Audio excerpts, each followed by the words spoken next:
Hey, welcome back everybody. And we're on a really cool journey today about winning teams and what we can do in the whole dynamic of the business world. And we're using the athletics conversation or the sports conversation to help connect that conversation and help us connect the dots. I was just looking around, folks, because I didn't know whether I'd turn the recorders on. Okay, all right. We have, that's good. It's always teamwork. It's always good to have the red button. Yes, it is. Yeah, it's really good. Red lights in a studio. The thing is, we have so much fun off camera. Yes, we do. Yes. All right. And so what we're doing is, my next dynamic I want to talk about is the new future. Because when you understand the power of winning teams, and the coach, the business owner, has really grappled with his or her responsibility, what you then do is release the team to create this new future that you have in your heart, in your mind, in your world, in your business plan, in the conversation with your coach. And you know, because I want to work with the business owners, operators, key directors, because I can influence many by working with you. And that's what this conversation is about. And I want you to hear that if I get me right, and I get my roles right, and I get understanding what I need to do with my players, my team, my staff, they will do amazing. And let me illustrate it this way. So recently, one of my clients, she's got a team of about 21. It's kind of doubled overnight. No, there's a challenge. Yeah, it was absolutely, and a whole new area that she hadn't been working with for a while. Okay. So she devised this strategy of simply asking questions to hear from her team what they thought. About her as a leader, where they were going, what their responsibilities were, and two sets of questions accomplishing two different goals. And when she brought them to the session, and I read some of the comments, it really reinforced this message I tell to my clients all the time, that the team, the players, the staff that we have engaged want to do far more than we ever imagine we think they actually can do. I got to ask you something. Okay. And I'm sure there's a lot of business owners out there. Go on. And they're going, yeah, but John, that means I'm going to have to trust them to do it.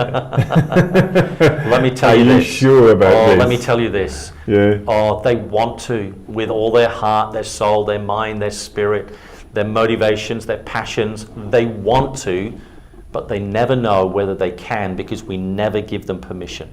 Isn't that a crack? I mean, that's gold. Absolutely. And I bet there's a lot of us sitting there now going, you know what, that's why I never did it when I was employed. Correct. That's why I never did it because I wasn't too sure whether I could. That's exactly right. We never give them permission. And yet they are bursting at the seams to exceed our expectations.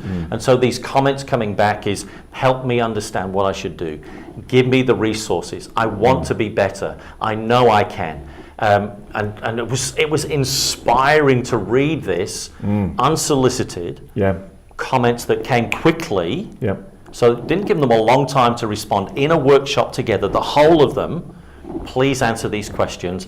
And the material that they wrote for this key leader to work with gives her all her content to lead the team for the whole year, sets up all the staff meetings, themes for the whole year, gives her real clarity on what she needs to do to deliver to help them exceed and excel not only her expectations but their own expectations, and lift their effectiveness so it lifts their productivity and their profitability. And I am so excited. I could read those things again. I see them in front of me. I'm thinking, this is exactly what I tell business owners all the time. I see the questions that come in to you here in the studio. Now, we can't answer them all, so forgiveness for that, but we try to select them, try to get some variation.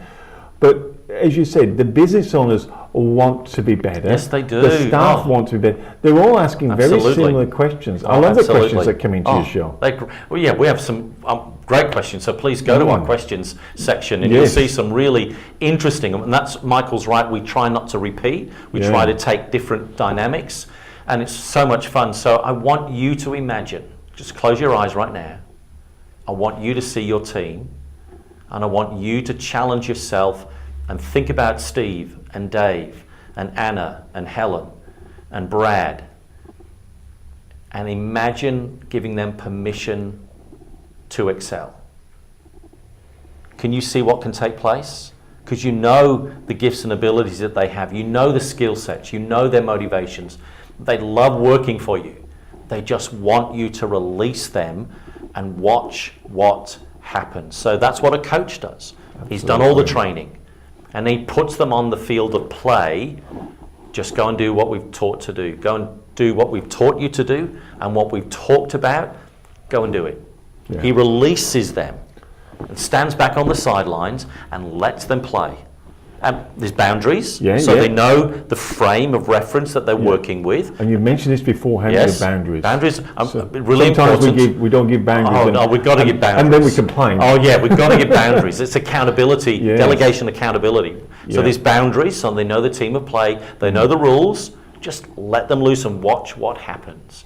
And it's so exciting. And there's the coach then, he's now standing back and he's watching the game, and now he's just making little tweaks like, correct. Look, just do that. Correct. And he's not punishing anyone. No. He's saying, look, I think we need to move here, That's I need right. to move there. That's counter right. offensives against what's going on in the marketplace. Absolutely, that's right. Reading the emotions of the players, reading the emotions of the other players, reading the emotions of the moment, reading the emotions of the crowd, reading your own emotions, reading the temperature and the dynamics. So in business, there are metrics. Reading those metrics, that's why you need to have them at least monthly, no longer, but if you can get fortnightly and even better, get weekly, because it gives you the temperature setting of what's really going on in your business. And I tell you, they want to run faster and harder and bigger and brighter than you ever you could imagine them actually doing. They're going to exceed your expectations. I remember I was watching an interview and they'd gone behind the scenes at Steve Jobs. He's probably done the death, but we go behind the scenes and talk to some of the people working there at Apple.